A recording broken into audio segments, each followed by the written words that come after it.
Well, hello, everybody, and welcome to this episode of the Classroom Matters podcast with me, your host, Kristy Houle. And today I am going to be talking to Jeff Utecht. Jeff is an educational technology consultant, educator, and author. He holds a master's degree in curriculum and instruction with a focus on technology, as well as his administrative certification through Washington State. Jeff began his career in elementary education at a public school in Washington, and in 2001, he was the recipient of the Bill and Melinda Gates grant called the Technology Leadership Program. I also do want to mention, because I know that our audience will find this interesting, that Jeff is the child of two teachers and that he has been rethinking education since his teenage years working his local farm in the Spokane Valley. And I love the fact that Jeff also loves sharing his ideas and strategies on ways educators can use technology in the classroom and how we must prepare our students for their future and not their past. So I want to start with that, Jeff. Welcome to the show. Thank you. And I want to start with that last thing I just said, preparing our students for the education of their future and not their past. So talk to us a little bit about what you mean when you say that. Yeah, well, thanks for having me. I really appreciate the opportunity to be here and just talk a little bit about technology and where we are today in K-12 education. And, I think this is a focus, especially coming out of the last couple of years we've come out of and looking at the future of, and it's the essential question that is always on the front of my mind. How are we preparing students for their future and not our past? And one of the things that I think of when we're thinking about this, especially as K-12 teachers, one of the things we have to start understanding is our job is to prepare kids for college, career, and life. I mean, that is where we want them to be at the end of 12 years of public education. And I think there's three things to that, right? If we're preparing kids for college, well, what does that look like today? And I have a goddaughter who just went off to university. I've had kids who I've taught in the past who've gone out to university. And I think number one, when it comes to a technology lens, universities, whether you are going to a community college or a four-year university, expect you to know how to navigate some kind of learning management system, an LMS. Whether that is Canvas, whether that is Google Classroom, if we are not graduating students understanding how to turn in assignments, having online conversations, having a discussion thread, being able to take an online quiz, being able to watch your lecture in a video or podcast format, we are doing them a disservice in preparing them for their future if they decide to go into university. Mm-hmm. Let's say they decide to go directly into the workplace. Great.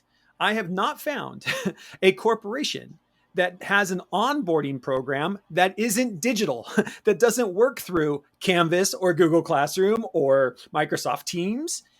And so even if you go directly into the workplace, there's a technology component that there's an expectation that you know how to learn with and through technology. So my question is constantly coming back then. What are we doing in K-12 to support that? What are we doing in our middle school and high school to start building this? How do you have a good online conversation? Do you know how to take a quiz and get that feedback? Do you know how to hit your due dates? Even my goddaughter, when we were down visiting her, she's going to university down in New Orleans. Lucky her.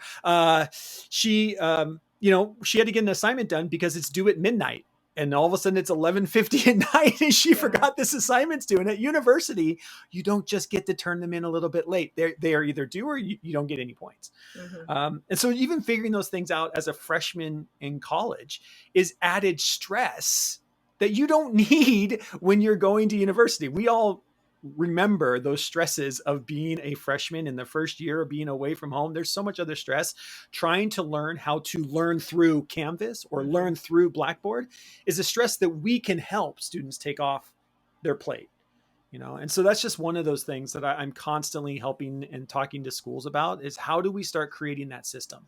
Mm-hmm. The second part of that is if depending on your state, and I'm not sure where you're at, but here in the state of Washington, in Washington State, at the state level, they have a contract with Canvas. And many educators have probably heard of Canvas if you don't use it. So here in the state of Washington, we're really focused in our K-12 schools. By the time you hit high school, we want all of our public schools to be using Canvas, because if a student in our public school system decides to go to a 2-year college or community college, a technical school, or a public university here in the state of Washington, they all use Canvas. And so we are there, you don't even have to use a new program. We can use that program in middle school, high school, and start training kids so that when they go to university, it's just seamless. It's just seamless. And when you have kids doing running start, or you have kids doing college credits in the high school classroom, and you're using the same platform, we're just helping and supporting kids through a technology in a very seamless way. So those are just some ideas and things to be thinking about as K-12 educators. Yeah. So with that being said, that kind of brings me to another topic. And actually, I'm going to veer off of what I was going to ask you before we started based on what you just said, because now I'm intrigued on what you think about this. So I know that COVID, that sort of pushed us and was the catalyst for folks in the classrooms and students, right? High school age kids, elementary, middle school, whatever, K through 12, to be forced into using online technology for class. So we learned it, we did it to the best of our ability. But now that we're all back in school, do you think that has continued us to move forward, or that we've sort of just bounced right back into not using the technology now that we're back in the classrooms? That's such a great question. And I like to use the analogy of a rubber band. As we went through the pandemic, and every educator who is listening to this knows exactly what I'm talking about. We went through the pandemic and we were stretched. You take a rubber band and we pulled that sucker to the capacity of what K-12 education could do, regardless of what state you were in, regardless of whatever was happening in your neck of the wood. We took that rubber band and we stretched that sucker as far as it could go. And there is a human psychology that when you've been stretched that far, you want to snap back, right? You want to get back to what is normal. And we saw this. I think this year specifically, I'm hearing from teachers of, I don't want to be on a computer. I don't want to do another Zoom call with my kids. I don't want to go to another PD session over Zoom. I'm sick and tired of it. I want my kids in the classroom. I want them off screens, and I just want to do the work that I want to do. And so part of that mindset, and it's not a wrong mindset, is this snapback that we are getting because we were stretched so far. I mean, we were innovating at the speed of technology, right? Which education just doesn't move that fast, nor should it.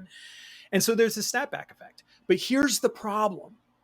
The problem is we in education are trying to snap back to 2019 when things were quote unquote normal.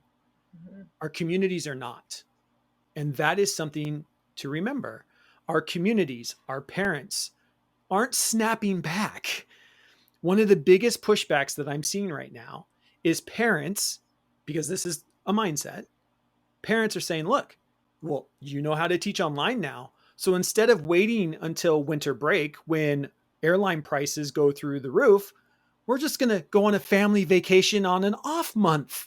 And my kid can still go to school because you all know how to do that online thing now, right? And that online thing is just like my kid being in the classroom, right? Like that's what you told me for 3 years. And so I don't have to wait till summer vacation when flights are expensive, or go visit, grandparents, or go do the family thing. I can do that anytime during the year. And oh, by the way, school, you figure out how to make sure my child doesn't get behind. That's on you. And that is added pressure where I think we're wrestling with this. And a lot of the school districts I'm working with, we're wrestling with this idea of we want kids in front of us all the time, every day, because that's what we know. We know that's good for kids. But yet our society is saying, yeah, but I want my kid to go do this. I want to experience that. And you know how to do this now because we just went through it. And I expect that same level of engagement online. And that's where I think we're starting to move away. And we can talk about this if you want. We're moving away from this idea of blended learning into high flex learning models in K-12 schools. And that right now is, I think, a big kind of transition that we're still trying to wrap our heads around. Yeah, I do actually want to talk to you about blended learning. That's definitely on my list. But I also want you to touch back on something that you said, because you started talking a little bit about communities. And I know in a lot of your talks, a lot of your presentations, a lot of the things that I've seen of you that I've listened to and watched, you do talk about community trumps content. So explain that a little bit and talk to our listeners about what you mean when you say community trumps content. Yeah, and this is it's part of a TED talk that I did around community Trump's content, and quite a few other talks. If you just put in Jeff Utecht and go to YouTube, you're going to find a lot around this idea of community Trump's content. And where this came from is, when I was doing some research for my TED talk, I found that one of the actual creators of the World Wide Web as we know it today talked about when they created the internet, when they were creating this thing, the idea was community. And one of the things that the creators of the internet were really interested in was, how does the internet actually create community? And I think to this day, that's really still the focus. We forget sometimes that the idea behind being connected, whether it's through a cell phone or through a laptop, I mean, you and I are in two different states, and look at this. We're recording high quality audio, looking at each other's, like, we're building community and capacity through the internet. And I want us to remember that as teachers. I feel a lot of times we get too focused on, what is the content? How do I get my students to go and research something on Google, or whether or not I trust Wikipedia? Or we get focused on, what's the content that I can do, instead of figuring out, how do I use this very powerful tool to connect my kids with other people? I mean, the reason why social media is what social media is because it connects people, for better or for worse. For better or for worse, what makes social media so powerful is it connects us. That's the basis of what the internet was. Before that, it was chat rooms. Like, when the internet came out, it was all about chat rooms. And if anybody remembers AOL back in the day, the first thing that AOL had, chat rooms. It was a way to connect us. And so as educators, how are we finding a way to get our kids connected through the internet? Whether it's things like Skype in the classroom, or inside Flipgrade, you can have Flip Pals. There's so many different ways that we can connect. Don't forget, how do I create community with my technology? Yes, the online quizzes are fun. And yes, being able to fill out a Google form that automatically corrects itself is fantastic. And being able to watch every YouTube video that you need to learn something is amazing. But at the same time, how am I supporting my kids in reaching out to universities before we ever get there? Or I want to go directly into the trades. Fantastic. Go find somebody that you can bring into my classroom over a Zoom call. Everybody knows Zoom, for better or for worse. The one thing that came out of the pandemic is everybody knows this thing called Zoom. You can have classroom people. You can have people coming into your classroom every day because you can do it from your cell phone. Mm-hmm. How am I connecting my kids? And that's really a big part of the focus. How do I bring community into my classroom? Both kids in my classroom being a community, but also then broadening their community with this incredible thing we call the internet. Yeah. So this is now bringing me to the topic that I know we're going to hit, whether it's now or later in the podcast, but it's something that I talk about in a lot of my podcasts because I feel really strongly about this, cell phone usage in the classroom, because you're talking about, how do we connect, to community? How do we teach kids to connect? So talk to us a little bit about how teachers can actually utilize cell phones in a positive learning way for students. Yeah, and cell phones right now are, and have been, and will continue to be for a while, the hot topic, I think, when it comes to technology in the classroom. There's a couple things. And the first thing is, it's not going away. I think that's the first thing we have to understand. Mm-hmm. And whether we like them or not, whether you like cell phones in your classroom or not, it's a fight that we're going to lose. I mean, let's just be honest. They're not going away. We're going to lose them. And I'm going to date myself here a little bit. I was in elementary and middle school do you remember when the watch came out that had a calculator on it? Yeah. And sitting in math class, you could do scientific on your watch. And we fought that. We fought calculators in the classroom up until every kid had to buy a $150 calculator to come to class. Yeah. And the cell phone is going through the exact same thing. We are fighting it. We don't know how to use it. We are struggling with understanding how this generation sees their life through the cell phone. And so that's where we're at, and it's not right or wrong. This is what happens is new technologies come into our society, and it's part of our job as educators to say, okay, well, where does this fit? How does this fit? So I want to just, know that that's where we're at, but it's not going to go away. The sooner we start thinking about, okay, how do I start using this next technology? How do I start incorporating it into my classroom? I need to flip my own mental script. How do I go from blocking technology to using technology? And once we get on the other side of that, then we start thinking about, okay, well, what are classroom management things that change? My favorite thing, I was a substitute teacher for a long time, even when I moved back here to the States after coming back from international. And first thing I did, even as a substitute teacher, everybody take out your cell phone. I don't want it in the backpack. I don't want it in your hoodie with the pockets in it where I can't see it. Every cell phone, top right-hand corner, including mine, educators.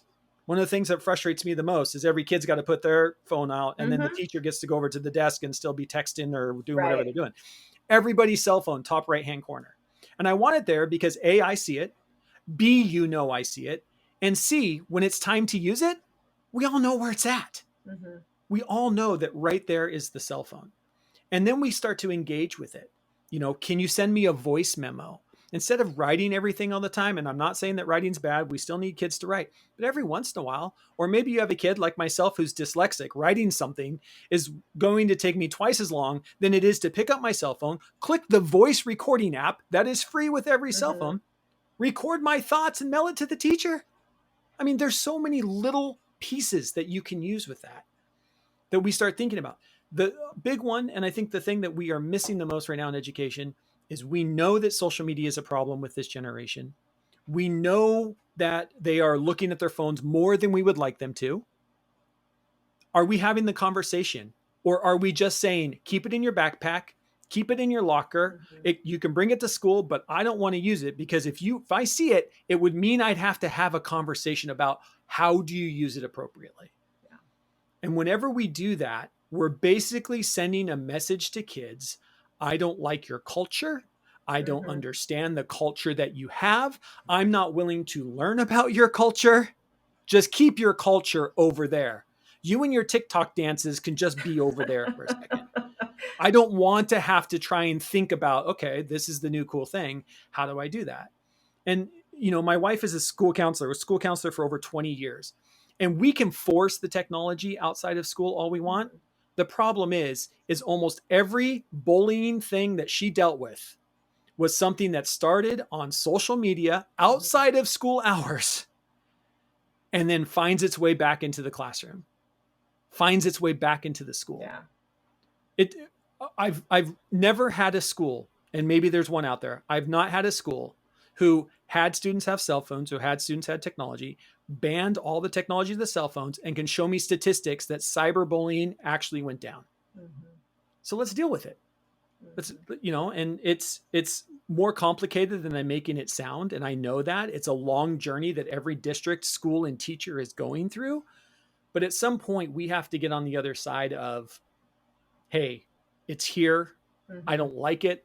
You don't have to like it, but you have to understand these kids are 13, 14, and 15 years old. They've been touching devices here in America. The average child touches a device at 18 months. And I'm not saying that's right. I'm saying those are the statistics.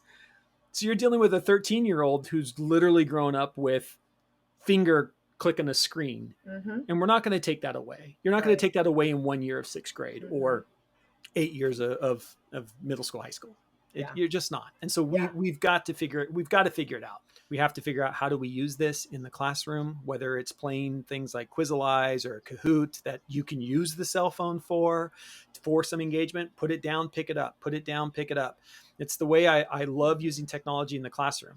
In a good one-to-one classroom, you should be using technology less of the time, not more of the time. Yeah. Because I'm using it for very specific purposes and I'm on it and I'm off it and I'm on it and I'm off it. There should never be this time where I open up a laptop and 50 minutes goes by and it's close the laptop and go back, leave the class for the day. I want in and out, in and out, in and out. Conversations with my friend, go look something up, close my laptop, go do something, come back, research something, That's what a healthy classroom looks like. Right. Yeah. No, and I love the fact that you're talking about just like a good balance of, yes, you have to have boundaries and you have to have expectations, and the students have to be, you have to be able to engage the students.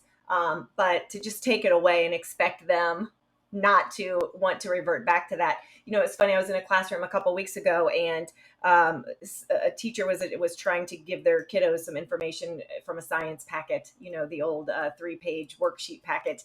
And one of the kiddos pulled out their cell phone and was going to Google one of the questions to find to figure out what the answer was, and the knowledge that the teacher was wanting them to have. And they probably spent more time arguing over not using Google instead of the worksheet packet to get the same exact answer than they did just on the lesson. And I'm just sitting there thinking, I don't understand. Like, if the end result is to know the content and to understand the concept that you're trying to teach them, does it matter if they get it from a piece of paper or from Google? Because you probably got it from Google to put on the piece of paper. Probably.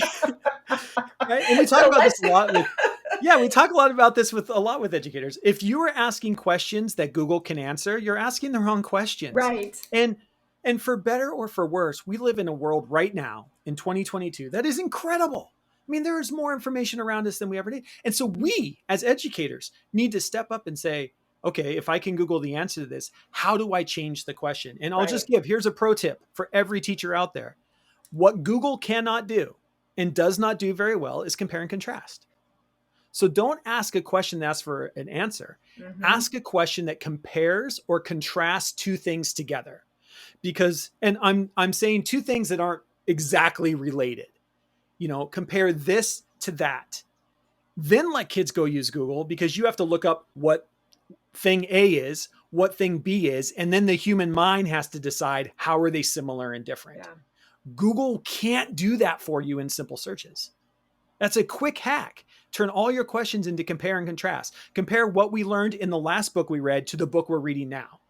What are the character traits that are the same or different? Go research these different characters, and you have to come up with the answer. Google won't tell you. They'll tell you about the characters. They'll tell you the character traits, but they're not going to do the comparison for you.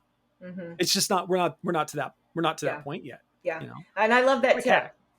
I love it. I love that tip. Go jeffutecht.com for all your pro tips. That's a good one. I mean, not only that, but like effortful thinking and drawing attention to meaning and all these things that we have to process. Like, Google is the foundation, but then your mind has to take it one step further. So I love that. Okay. So let's roll back into blended learning. So what is blended learning? Let's talk about that a little bit. Well, that's a really good question. There's a lot of different definitions of what blended learning is. In my mind, the way I defined it is blended learning is using the right resource and the right pedagogical approach at the right time. And that is incorporating everything that we know to be best practice in the classroom. And one of the things we have to understand is best practice. When we say best practice, it is changing. It is constantly changing. When we talk about pedagogical understanding of what it means to be a learner today, what the information coming out around neuroscience and how the brain learns best, that all leads into this thing that we call education, that we as teachers should be passionate and love. You should love this as an educator, right? This idea of always being a learner. So when we're talking about blended learning, we're talking about how am I using the best thing at the best moment in my classroom?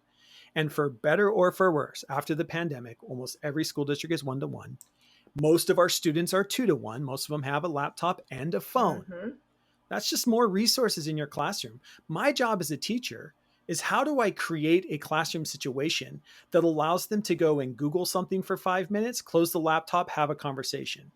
Go out and do some more research, Google something for 15 minutes, or go look something up on Instagram, or go watch your TikTok, because today's generation, for better or for worse, their number one search engine for information today is TikTok. That's a little bit mind-blowing to me, and I don't understand how it works, but I'm also not 14 years old. So, but we have to understand there are ways that they're getting their information. Okay, but how am I using that? In a blended classroom, I need to understand that there is more content than my textbook will ever hold that these kids have available to. And in fact, my textbook is one of many different pieces of information. And depending on the year of your textbook, I like to call textbooks historical nonfiction. Mm-hmm. Because right now in the world we live in 2022, the half-life of knowledge is roughly 14 months, meaning half of everything that you were taught, everything that you think you know to be true, has changed, been updated, or reconfirmed in every 14 months, which means if you have a textbook that's older than 2 years old, it's out of date. It's historical. I love going into classrooms. You talk about blended learning. Hey, here's what your 5-year-old textbook says. Is that still true today? What has changed today? What new science has been found today? Mm-hmm. They just found new bones from Neanderthals in Russia, changing our understanding of how Neanderthals traveled this world. Game changer. That was last week. you know? And so when we're talking about a blended learning classroom, it's not technology or no technology.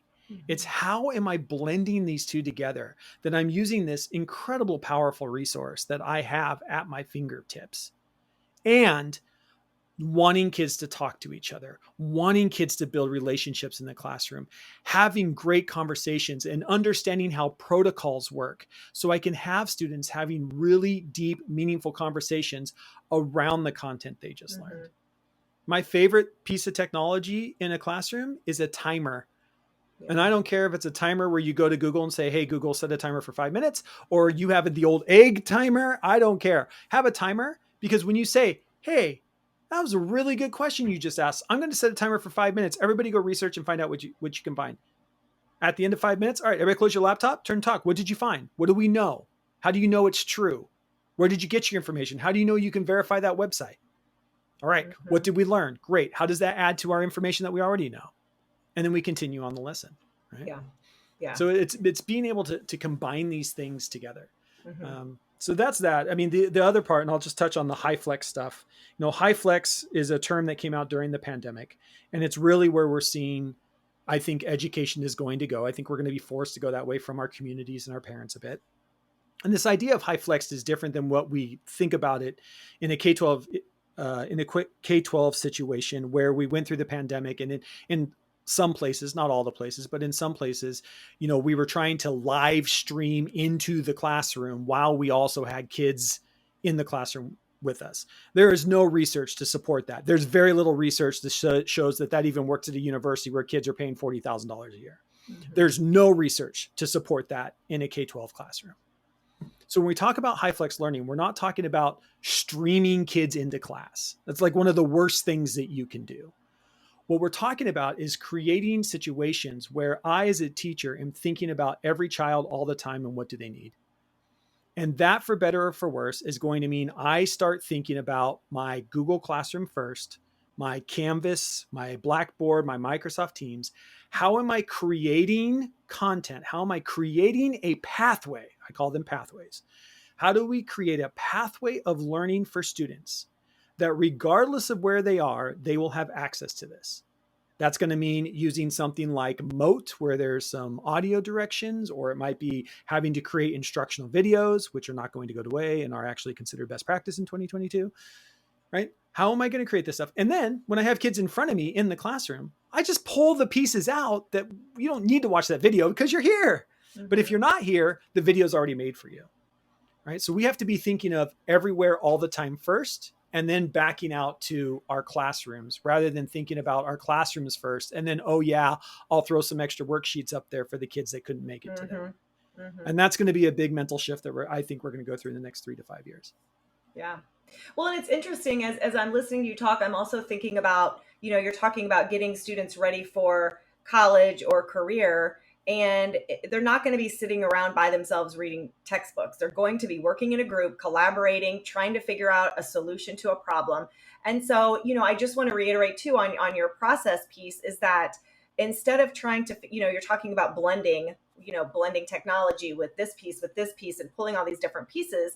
It's kind of like a roadmap, and that's kind of how I've always thought of it, like a backwards design. What do I really want my students to be able to do at the end of the day, the week, the month, the quarter, the semester, whatever?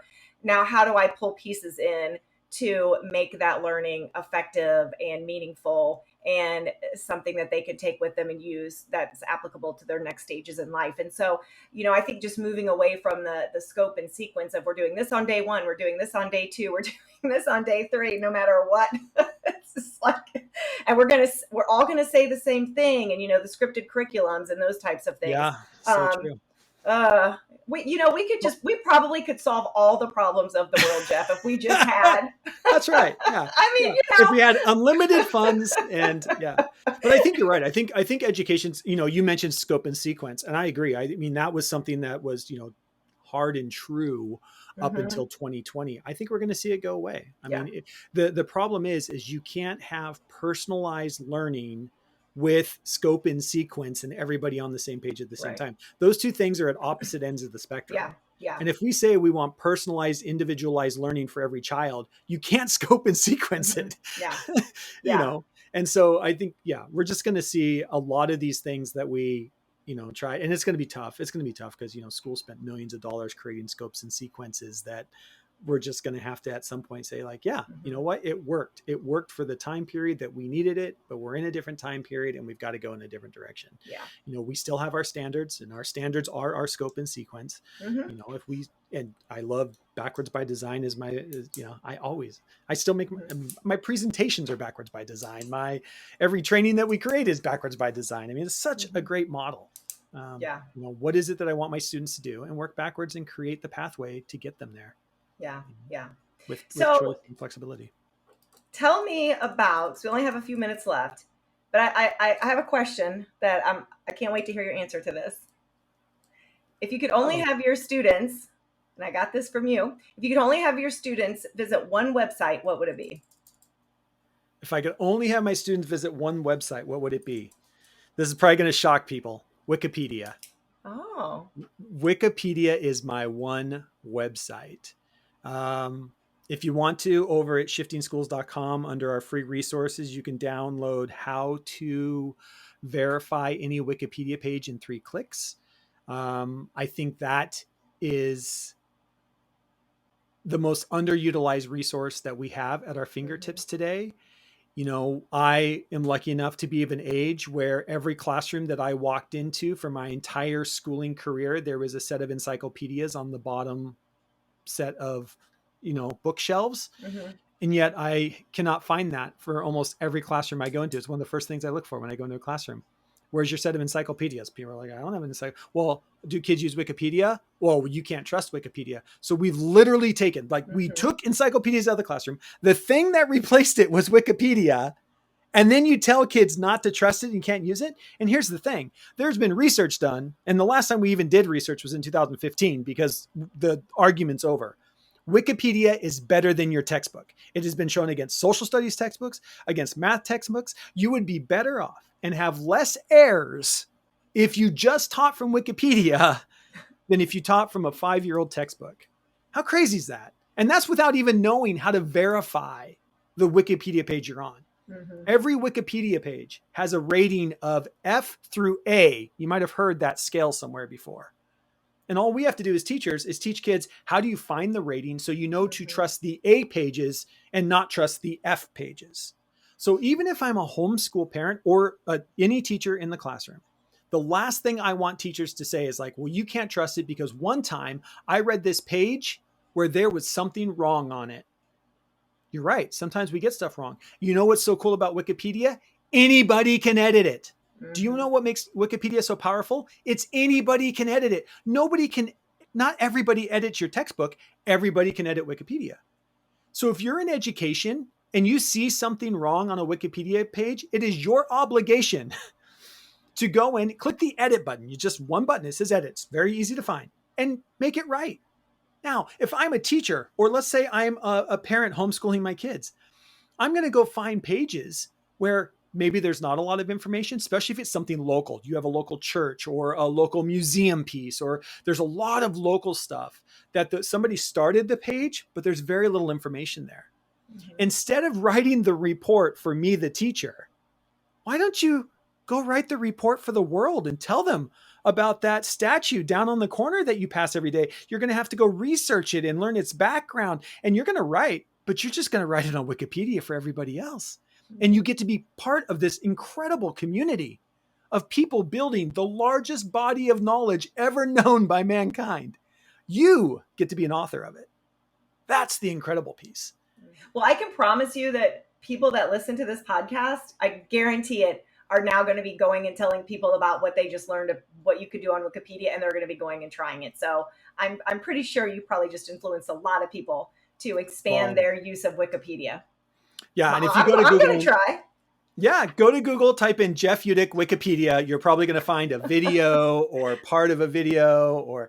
And it's funny, I did a talk with the UN. The UN Development Program had me in to talk about education globally. And they asked me a very similar question, like, regardless of where you are in the world and what language you speak, what website? I'm like, Wikipedia.